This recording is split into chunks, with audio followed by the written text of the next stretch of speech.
YouTube.com/@theteam980. Let's see. Hey, we got some folks watching on YouTube. What's up? Hello, YouTube people. Hello.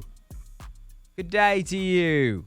Make sure you subscribe to the Team 980's YouTube channel for all of our on-demand content. We do try to publish clips there each and every day. So if you missed something, might go back, best of the show. That's a good way to do it. Consume it, watch it. I also have my YouTube page, youtube.com/@CraigHoffman, where we also post lots of content, interviews, etc. And then you guys leave comments. And then what do we do, Anthony? Because they tell us, don't read the comments. It's the place that's just very nasty and it's just not good for you. But I guess we don't listen.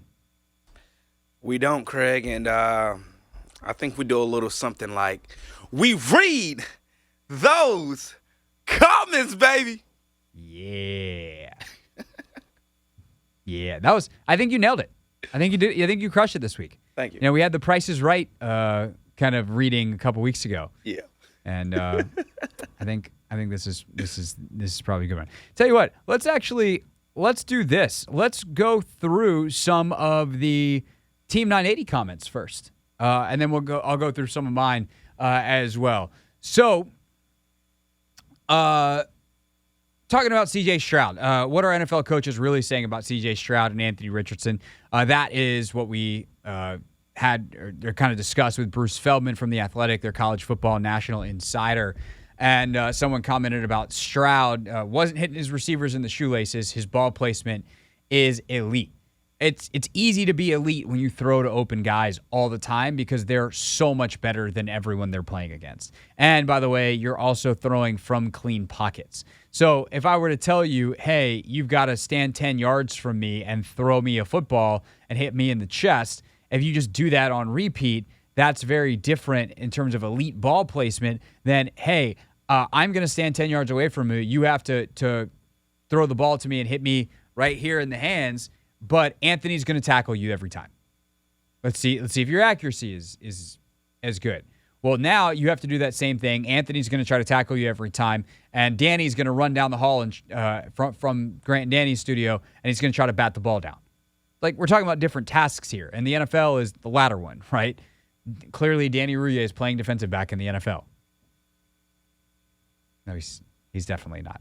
But when you have Marvin Harrison Jr., who's a top 5 pick probably in next year's draft, when you have Jackson Smith and Jigba, who's probably a top 15 pick in this year's draft, when you have Chris Olave, who was a top 15 pick in last year's draft, and those are the receivers you're throwing to, you should have exceptional ball placement. That doesn't mean that C.J. Stroud isn't good, but I do think there are real concerns there because you haven't seen him tested in the ways that other quarterbacks are tested in college, and as a result, it makes the evaluation hard. It doesn't mean that he's bad.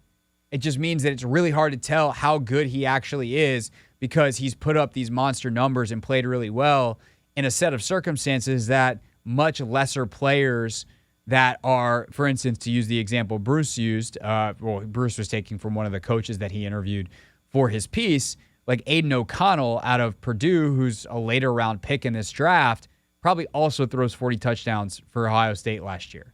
Any moderately good pro prospect throws for 40-plus touchdowns. They don't do some of the stuff in the Georgia game Stroud did, and I think that probably helps him a lot. I watched C.J. Stroud in that Georgia game and was blown away. So impressed. And he's got a lot going for him. But I also understand the concerns and the questions of his ability to do it over time consistently. Let's see. It's hard to believe, Anthony, but it's been less than a week since Tommy Sheppard was fired. Ooh. So we got some comments on the reaction that we had. The show, that was such a funny day for us, by the way. Was that last Wednesday? It was last Wednesday. It was a week ago today. So Anthony was Well, you had to work that night. Yeah, I had. So like the news breaks at 6:52. We see it at 6:56 when we turn off our microphones, and then we're just running around with the chickens like chickens with their head cut off, being like, "We got to stay on the air." But Anthony couldn't stay on the air. He had to go. So because then the other thing was you left the next day. Not only did you have to go that night, you were out Thursday, Friday because you went to Vegas for the fight. Yep. Do you know what happened? Well, I know Tommy got fired. Well, no, I'm saying here. Oh, do you know who filled in for you? Oh, yeah, CK. Yeah, CK, our boss. You know the last time he had run a board? Probably like 20, 25 years ago. You better hope he didn't hear that. All right, maybe 15. 13 and a half years ago. 13. I didn't know that till after he was done, and that's a good thing because that means he did a great job, and I never had any questions. Yep. But that was a wild, wild day. And got some comments on it. G Love says the point is not whether or not Rui is great. He's a better basketball player than both Kispert and Denny Avdia, and you let him go in favor of them, which lets me know the organization doesn't have the eye for talent. Plus, Rui is still young and growing. Did you hear what the Lakers coach has said about Rui? He said Rui was the biggest surprise out of all their player acquisitions. Andre tacks on, and they let him go for Kendrick Nunn. I mean, WTF. Look, Rui Hachimura is having a very, very nice series in L.A. Rui Hachimura is set up to succeed in L.A. in a way that he never was going to succeed here. I'm sorry, it's just true. Anthony, if you had an NBA career on the line, who would you rather play with? Bradley Beal, 3 out of every 5 games. Kristaps Porzingis, 4 out of every 5 games. Kyle Kuzma, 4 out of every 5 games. Some combination of that. Or LeBron James and Anthony Davis, 5 out of 5 nights. I guess Davis is more of a 4 out of 5 kind of guy. Yeah. But LeBron and AD. LeBron and AD. Yeah. Of course Rui's having a better time in LA. He hasn't actually changed as a player. You know how many assists he has in the entire series? It might be 0. Rui Hachimura stats. For the entire, and he's having a great series. His job is to come in off the bench and score, which is the exact role that he is suited for. Because onto the season, he's averaging 0.9 assists per game. In the playoffs, he is averaging 1 assist per game, 5.5 rebounds. Now, he's averaging 18 points. That's great. That is a much higher number than he was obviously averaging during the regular season, where he averaged 11.2 this season. He's averaging 12.5 over his career. He's shooting lights out. He's shooting 62%. This is an example of small sample sizes. Rui is not going to shoot 62% for the rest of his career, and if that number comes down to even 40, he's no longer averaging 18 points a game. So he's also still not a very good defender. He doesn't add, he's not a prolific rebounder, so he doesn't add you a ton in that space. And, you know, he's open for a reason, even if that might be bad in the short term for Memphis. Teams don't trust him to make threes against them. He just has, which is great. I'm not trying to poo-poo on Rui in terms of what he's done. What he's done in this series with Memphis is fantastic and very well may have contributed to Tommy Sheppard getting fired. But he's also 25 years old, and he was due a new contract. And I don't know when fans are going to finally come around to the fact that so many of these decisions that get made are financial. Re-signing Rui to a big money deal would have been a mistake for the Washington Wizards. And because of that, getting something for him was necessary. It also would not surprise me if Rui wanted to go to LA. Like, he's from Japan. The Asian population, obviously there's like nice support here in DC, but it's a whole different ballgame on the West Coast. He probably has a much better support system on the West Coast, and access obviously to going home and for his family to come visit and all that kind of stuff. He went to college on the West Coast of the U.S. at Gonzaga, the whole deal. He wanted to be in LA, would be my guess. And so if that's the case, you're kind of stuck. And, you know, long term, was it feasible to have him and Denny here? No. Denny's not doing a new contract yet. He's also 21. And his numbers are better than Rui's this year in almost every category. So I know it's frustrating, but I actually, like, on the list of sins from Tommy Sheppard, Rui is an easy one to point out, but I don't think that I actually don't think that was that much of one. I'm still not convinced he's awesome now. And if he is, okay, they have a player development problem in Washington then. And Tommy needed to go because of that. And that's been a problem since the Ernie Grunfeld administration, which Tommy was also a part of. So if that's the case, like, goodbye, see ya. Player development is you need to reform that, and that starts at the GM spot. But that doesn't really, like, that doesn't mean that if they had just waited on Rui, even though he had 30 points in his final game here, that he was actually awesome the whole time. I think that's silly. Philip commented, this organization needs a complete tear down and rebuild. It operates on a scarcity mindset, and the scouting can be described as lazy at best. Sheppard was no different than Grunfeld, who was no different than the late Wes Unseld, R.I.P. Calling the scouting lazy, I think, is frankly lazy. Because these guys work really hard. You can work really hard and still be bad at something that's really difficult. Scouting NBA players is extremely difficult. And so I would not call it lazy. I would call it poor. And I think to go back to what I said in the last segment, Anthony, or the last comment, I don't know how much of this is a scouting problem. As you watch, like, Troy Brown play pretty well for the Lakers, Rui play pretty well for the Lakers. Obviously Otto was a big part of what the Warriors did last year. He's battled some injuries this year, obviously, but he played well in other places. You watch the guys leave here and get better, and you go, okay, well, is that just coaching, or is that a player development issue where the players are not brought along from both a skill and a mentality standpoint in a way that allows them to perform when they get on the court? That's obviously some level of coaching. But when you see it go across multiple administrations coaching-wise, it was a problem under Brooks. It's been a problem under Unseld. It was a problem under guys before that, Randy Whitman, etc. And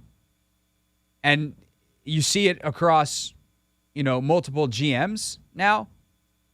Like, I tend to think that this is an organizational level problem and how they're designed, how they're built, and who's in charge of that element. And hopefully whoever the new GM/team president is has a lot more control over that. Let's see. Okay, that's the comments from the Team 980 page. You can, of course, read those on YouTube.com or comment at youtube.com/@theteam980. As for some on my page, just a real quick tack on Will Dawkins from Oklahoma City. Yusuf says in our chat with Chris Miles yesterday, talking about who could be next for the Wizards, he's a name that's super intriguing. He's their assistant GM. I am definitely interested in the Oklahoma City tree. Yes, the Menace commented on, we did a segment yesterday. That was typically our what else happened this weekend. It's pretty fun, lighthearted, but I actually had a point yesterday. We're talking about what Josh Harris, who's obviously been a very successful sports owner, can learn from Ryan Reynolds and Rob McElhenney, who took over a Fifth Flight soccer club in Wales, part of the English system, and they just won promotion, and the town loves them, and just the civic pride and everything was very, very cool. If you haven't watched Welcome to Wrexham, you're welcome again. FX for the free plug. It's awesome. But he goes, hearing Deadpool talk about the defensive record of Boren Wood in the National League feels like a fever dream still. Yeah, it's definitely out of place. I didn't think Ryan Reynolds would be doing post-game interviews on Welsh soccer, giving defensive stats, but not the point of the video, but pretty funny nonetheless. Then, Anthony, did you see the mock draft that Logan and I did on the mock draft scenarios that Logan and I did on Take Command? Nah, I haven't seen those. Okay, so we pulled up we kind of did a version of it on this show. And we had ESPN's mock draft simulator, and we did 3 different 3-round simulations where we let the simulator pick for every other team, and then we picked for the Commanders. Well, in one draft, the middle of the 3 that we did, Will Levis slid to 16. So we were like, well, shoot, let's trade out. Someone's got to come up and want Levis. I think we traded down to like 23 to the Vikings. Well, we anticipated when that happened that the team that we traded with, I can't remember if there was Tampa or Minnesota, but whoever we traded down with would then take Levis. They did not. He slid down to, let's say we traded with the Vikings at 23. And then we were like, okay, Levis is still on the board at 23. Maybe the Saints will want Will Levis. They just had Carr, but like, do they want to try to bring in a young guy? Let's trade down with the Saints at 30. And maybe they'll take Will Levis. They accepted our trade. It did not take Will Levis. Will Levis on the board at 30. We're like, well, shoot, do we just take him now? It's like, nah, can't remember who we took. Someone good was on the board. But at that point, we had made 3 trades, and we had a ton of picks, right? Draft again. Levis is still on the board. Draft again. Levis is still on the board. Now we're in the 3rd round. Levis is still on the board. And I think by the time we got to the Commanders' pick at 97, which is the current 3rd rounder that they have, which is a compensatory pick for losing Sheriff, we finally just said, oh my God, somehow Will Levis is still on the board. We have to take Will Levis. And so we took Will Levis for the Commanders, not at 16, but at 97. Would this be equivalent to the Sam Howell to an extent? A guy falling that far. Kinda. That had a 1st-round grade. Like, that's a steal. You just, at that point, you're just like, what? I guess we have to take him, because at that point, like, there's no way anyone else on your board is close to the grade you had on him. Mm-hmm. Unless everyone thinks that he actually stinks. But Sky Buddy says, the Will Levis slide was nuts, which 100% true. We were flabbergasted. We just felt obliged. We're like, okay, if no one else will end this young man's slide, we will end the Will Levis slide. We will take Will Levis. It's crazy. That would be crazy. It's crazy. Phil says, if Dalton Kincaid is there, take him. He's a tier 1 guy. This draft is all about Sam Howell. Next obvious choice is O-line.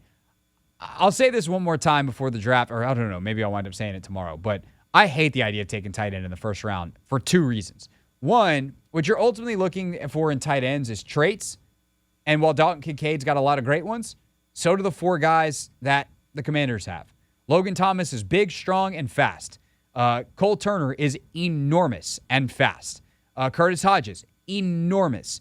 And then Armani Rogers is like enormous, tall, fast, quick, elusive. Like, he's a freak of an athlete. And so if all you're going to do is draft another guy that's kind of in the same mold, why? I tend to believe that with Bieniemy here, one of those or 2 of those or 3 of those guys, and I didn't even mention John Bates, who's kind of in a different mold, but like is a blocking tight end, that one of those other guys is going to pan out. Now, if you wind up taking a guy like Sam Laporta in the 2nd round because he's easily the best player on your board, or in the 3rd round, then fine. I'm willing to take a tight end. I just think that with a 1st-round pick, that's not a very smart usage of it. And to back that up, there are a ton of tight ends, guys like Sam Laporta, guys like Luke Musgrave, who are available in the 2nd and 3rd rounds of this draft that are starting caliber tight ends that are just going to fall because of positional value and thus are worth taking later, and that might even be better fit skill set-wise for Washington. Logan has 11 starting grade tight ends in this draft. Taking one first seems very, very silly. And then last but not least, circling back real quick, there's one more I wanted to get to from WizFan. Circling back to the Tommy Sheppard / Bradley Beal discussion. Obviously, those 2 things merged. We obviously talked a lot last week about what's next for Beal, Kuzma, and Porzingis after the Wizards fired Tommy. And WizFan said, Craig, I know you're a trainer. Do you feel Bradley Beal was in good shape this season? He looked like Carmelo at the end, in my humble opinion, and that is not what we need to see after we just gave you a max deal. I would trade Brad for Maxey or another younger ascending player. That may not be the focal point of getting many minutes on their team. Connolly lost me because of the Gobert trade. Masai should be the number 1 option. I think the GM has to hold everyone accountable, and that includes Wes, who still hasn't created an identity with this team the way a guy like Taylor Jenkins in Memphis has. They are tough and play hard. A couple things I wanted to get to in this real quick. First and foremost, it's impossible to look at any human being and tell what kind of shape they're in. Fitness is not related to how someone looks. It's just not. There are athletes of all sizes that do incredible things that would blow your mind based off stereotypes all the time. So looking especially at a pro basketball player who looks like a pro basketball player and being like, that guy's fit or not, is not something I will do, and it's not something you should do. That said, you look at the hamstring injuries that Brad dealt with this year, and clearly his training was off, and he said it at the end of the year. He's like, my training in the offseason was hampered by the wrist issue, and I wasn't available as much as I needed to be, and that's on me. So he owned that to an extent, but I also have serious questions about then what was the plan and how was it executed? Because that, as a trainer, that shouldn't happen. You shouldn't have the kinds of issues that he had this year, soft tissue, muscle stuff, when he has spent so much time in the years past getting through some of that stuff and coming up with a good plan. You've got to be able to adapt. It can't be only in perfect circumstances. And whether you're working with the organization to build up your minutes over time, you delay your comeback so that when you're actually back, you're back, or just being more diligent and disciplined to not go in and out of the lineup so much. Like they screwed up this year. And I'm not prescribing that to a desire to screw up. Like I'm not saying he didn't care. Oh, I got paid, I don't care. It's just with the benefit of hindsight, that was not good. Really bad. The Connolly thing, I want to know more about the Gobert trade, but I tend to think he's probably going to wind up being the best option. I don't think Masai is realistically an option. Especially after they fire Nick Nurse, like he's not leaving Toronto. But I do think the biggest thing that has to happen moving forward is they do need to get a vision for the franchise. And that is something that the Wiz fan mentioned in here that I've heard consistently from people who cover the team, people involved in the team, et cetera, over the past week since Tommy got fired. About a week ago, minus an hour or plus an hour. But they do need to kind of figure out that identity. What does it mean to be a Washington Wizard, and what does it mean for the Wizards to play basketball? How does that look? No matter who is in the lineup. Corey Kispert nailed that in his post-season press conference at the end of the year. All right, that's Never Read the Comments. Some Wizards, some Commanders, some NFL Draft, all kinds of good stuff. You want to leave a comment, make sure you hit us. YouTube.com/@CraigHoffman, YouTube.com/@TheTeam980. And, of course, if you're watching this back later on YouTube, make sure you hit like and subscribe to the channel that you are watching on. Hey, this is DA, and you're listening to The Hoffman Show on the Team 980 and the Odyssey app.